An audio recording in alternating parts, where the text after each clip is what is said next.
म्हणतो ना प्लॉट लागवड झाली आणि चांगला ग्रीप धरायला लागला प्लॉट, त्यावेळेला आहे ना थोडेसे आहे ना वरचे पानं आहे ना ते ऑब्झर्वेशन करायचे कधी पण. शेंड्याच्या पानांना जर आपल्याला असे सुईच्या टोकासारखे सफेद सफेद जर बारीक स्पॉट दिसले ना, नागाळीची अंडी येते. मग ते नागाळीच्या अंडी नंतर काय करते, आळी तयार होती, आळी खाऊन पूर्ण रेषा तयार करते, मग आपण पाहतो नागाळीला फवारणी करतो. हे वरचे पानं कधी पण पाहणं गरजेचं आहे. त्याच्यानंतर अर्ली ब्लाईटची सुरुवात आपल्याला समजा हे इथून मधले जे पानं आहे ना, ते मधले पानं कधी पण ऑब्झर्वेशन करायचे. आता हा जो दिसतोय ना, याच्यामध्ये काय दिसते बघा, हा पिवळ्या रंगाचा आहे, साईडनी पिवळसर छाटा आहे, मध्ये तपकिरी, आणि तुम्ही बघितलं का अंगठ्याला कशा ठसे तसे याच्यामध्ये बारीक बारीक ठसे दिसतात आहे का. हा अर्ली ब्लाईट करतात. त्याच्यानंतर अजून आपण जे बघितले ना काय काय एकदम छोटे छोटे स्पॉट, आता हा बघा, आता याच्यात आणि याच्यात फरक आहे. तेव्हा याच्यात गोल गोल वर्तुळ दिसतात, याच्यामध्ये फक्त बारीक प्लेन डाग आहेत छोटे छोटे. हा सेप्टोरिया ब्लाईट किंवा गॅरवा. आता बऱ्याच वेळेला काय होतं, आपण अर्ली ब्लाईटसाठी स्प्रे करतो, पण हा गॅरवा जो आहे ना, गॅरव्याला वेगळे 2-3 स्प्रे केल्यानंतर हा लवकर कव्हर होतो. हा अर्ली ब्लाईट झाला, हा गॅरवा. अजून लेट ब्लाईट, आता तुम्हाला जनरल कॉमन येतो, पानाच्या इकडून चालू होतं असं, इथून कडाकडून आतमध्येपर्यंत पान वाळत वाळत जातं, करपत जातं आणि नंतर पान खराब होतं. काही लगेच पान आपलं नाही. आता हे नागाळीचं डॅमेज आहे, हे बघा, हे नागाळीनं पान खालेलं आहे इथं आणि नंतर ते खराब झाले पूर्ण नागाळीचं. लेट ब्लाईट शक्यतो पावसाळ्याच्या पिरियडमध्ये खूप जास्त राहतो. आता तुमच्या प्लॉटमध्ये शक्यतो नाही दिसणार, नाही ते पण नागाळीचंच खाल्लेलं आहे बऱ्यापैकी. त्याच्यामुळे ना प्लॉटमध्ये आल्यानंतर वरचे शेंडे कधी पाहिजे बारीक दिसतात. आणि दुसरं एक अमावस्या आणि पौर्णिमा या दिवसाला आळीचा आणि थ्रिप्सचा चांगला हात गेलाच पाहिजे.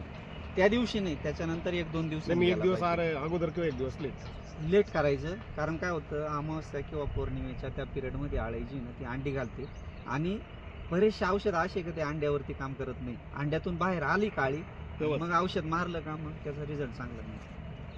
त्याच्यामुळे ती काळजी घ्यायची फवारताना कधी पण. ते दिवस टाळायचे नाही, थ्रिप्ससाठी आळीसाठी ते फवारणी कधी पण वेळेवर घ्यायची. आता नॉर्मल की फुलगळे दाखवली,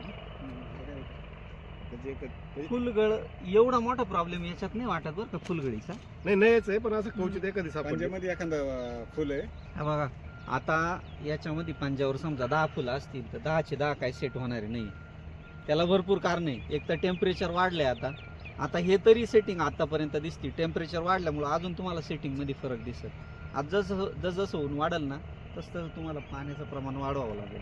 आणि जर शक्य झालं तर आता थोडीशी हलकं रान आहे तुमचं, बरोबर, मुरमाटी रान आहे. तुम्ही म्हणता काही ठिकाणी हलकी जागा आहे, थोडासा जोम नाही आहे, तर थोडंसं जर एकाडे एक जर सरी जर पाणी देणं शक्य झालं ना, भले 20-25 दिवसानंतर एकदा तेवढं जरा करा.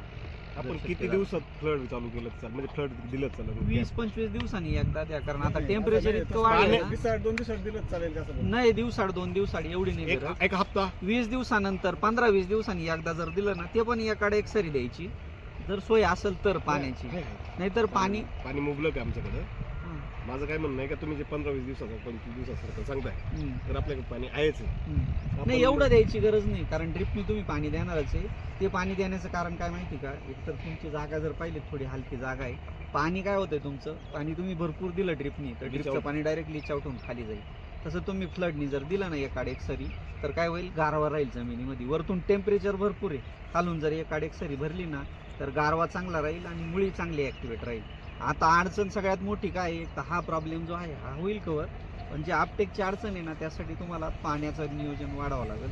आणि खालून आपटेकला आता याला असं पाणी कमी जास्त असं काही म्हणजे कमी नाही, पण जागेमुळे येते. नाही, आपण जर पाणी दिवसाड 2 दिवसाड, म्हणजे माझं कसं म्हणणं होतं, 4-5 तास मोटर चालली 7.5 HP, पण ते लीच आउटून जाणार आहे ना, जागा हलकी आपली. आपण आहे ना, आता तुम्ही जे काळे वावरांची फ्लडिंग सारखं सांगितलं की 20-25 दिवसाचं बसतंय, तर आपली मुरमाटी जमीन आहे, हलकी जमीन आहे, तर 8 दिवसाचं 10 दिवसाचं एवढं पण नाही गरज.